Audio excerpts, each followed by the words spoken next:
공군 부사관 성추행 사망 사건을 수사 중인 국방부 검찰단이 이번 주부터 관련자에 대한 본격 소환 조사에 나설 예정입니다. 특히 공군 검찰이 55일 동안 가해자를 단 한 번도 조사하지 않은 것으로 드러나 수사가 공군 검찰로 향할지도 주목됩니다. 김문경 기자가 보도합니다.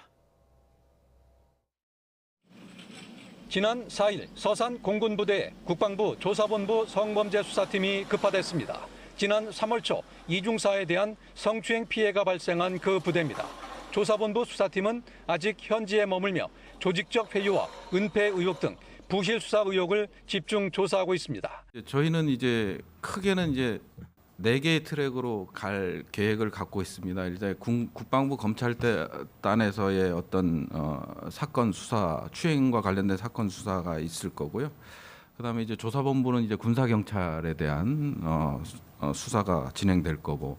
하지만 또 다른 부실 수사 의혹으로 거론되는 공군 검찰이 국방부 검찰단의 압수수색 대상에서 제외된 건 의문입니다. 군사경찰이 지난 4월 초 기소 의견으로 사건을 송치했지만 수사가 미뤄지는 사이 이중사가 숨지면서 공군 검찰의 피해자 조사는 한 차례도 이루어지지 못했습니다.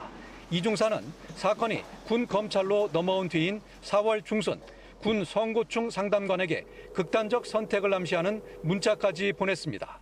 공군 검찰은 이중사의 자가 격리 등을 이유로 드는 것으로 알려졌지만 너무 안이하게 대응한 게 아니냐는 지적이 군 안팎에서 일고 있습니다. 10여 명으로 수사팀을 구성한 국방부 검찰단은 이번 주부터 2차 가해와 추가 성추행 의혹 등 관련자에 대한 본격 소환 조사에 나설 예정이어서 사법처리 대상자도 잇따라 나올 것으로 보입니다. YTN 김문경입니다.